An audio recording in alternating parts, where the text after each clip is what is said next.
Yebo ke sanibonani nonke siyanibingelela.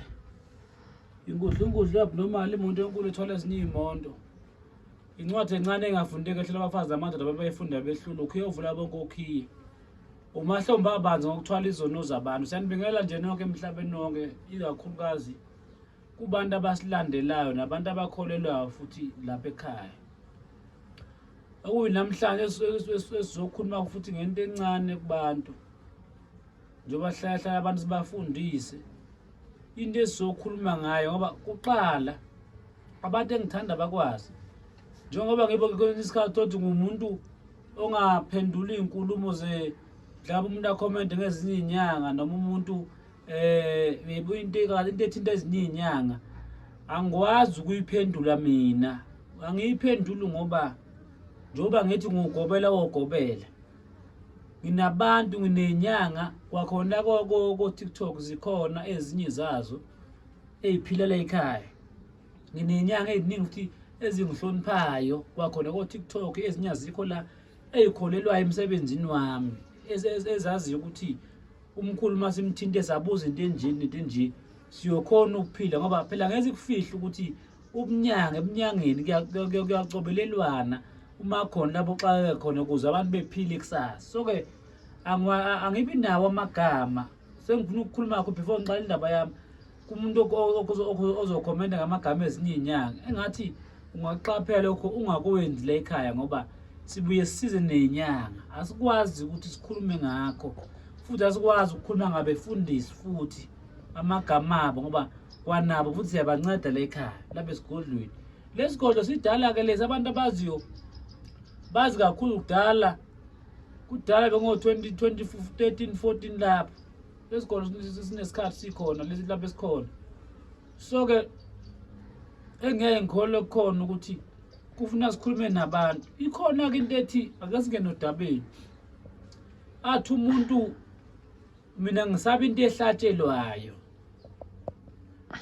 Uma esaba into ehlatshelwayo umuntu athi hayi into efakwe igazi nje isuke lento yabulala iyukuthwala.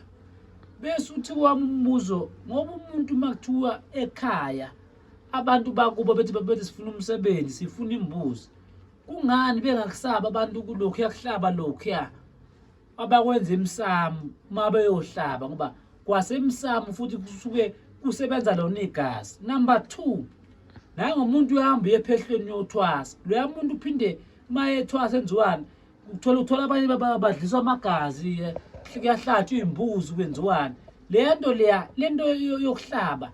Abantu abaningi sebayibeka ngento errong ukuthi athi umuntu isigubhu esinegazi noma mawuhlatshelwa igazi emzimbeni kuyoba nenkingi. Ikhona lento ethi lekhaya isikhathi esiningi mahlabela abantu sihlabela bahlabela ngegusha.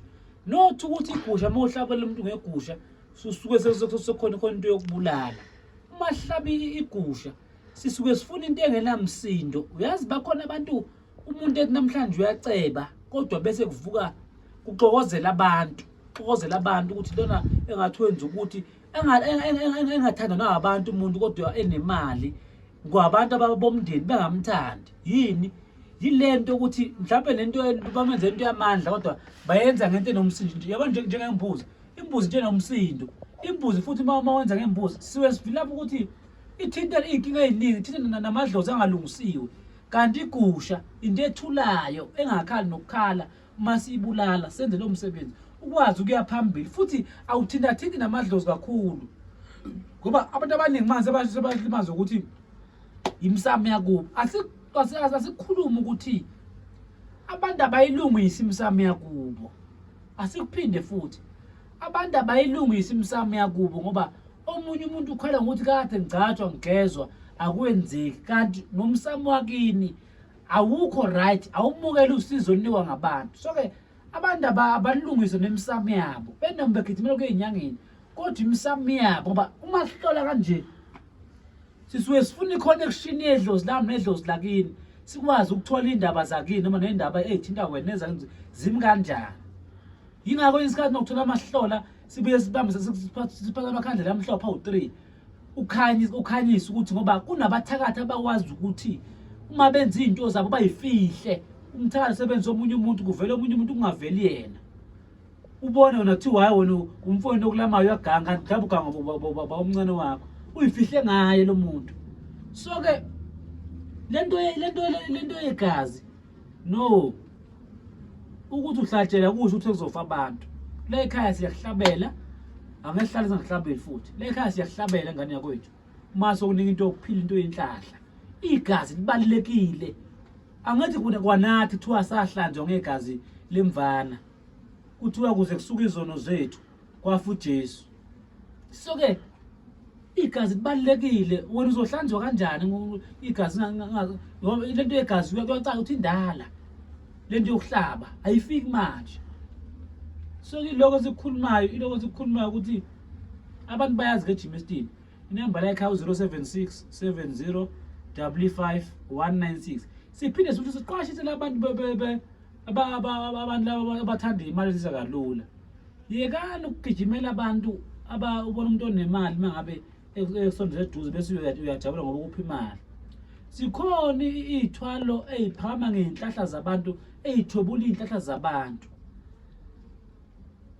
khona umuntu onemali kodwa ongalali nentombazane eyodwa kodwa tomthole nale into yakhe le isuke ifuna ukuthi ijabule ngaleyo ndlela ikhandwe ngaleyo ndlela yekani kuyofuna imali ezisa kalula thola into hamba lokuse impilo yakho ungajabuleli ukuthi ungephi imali ngoba uzokuba phinda adlula lapho omunye kusasa sewusele wena usekuthobulile abantu abaningi namhlanje bathobuleka ngendlela usebengayinaka ngento enjalo bathobuleke inhlahla yakhe ihambe kulungile ekhaya kulabo eGymnastic inamba 076 70 55 196 siphinde siye ku Facebook Dr Ngonyama inyanga yesintu siye ku YouTube Mkhulu Ngonyama TV ya nalapha ukuthi TikTok sengomkhulu Ngonyama lento leyo yo doctor siningi nomunye namhlanje uthi mayethi yohlola kuvele kuthiwa hayi inyanga ithi mayihlola inyanga ibone kudlula ibhayi nje li-3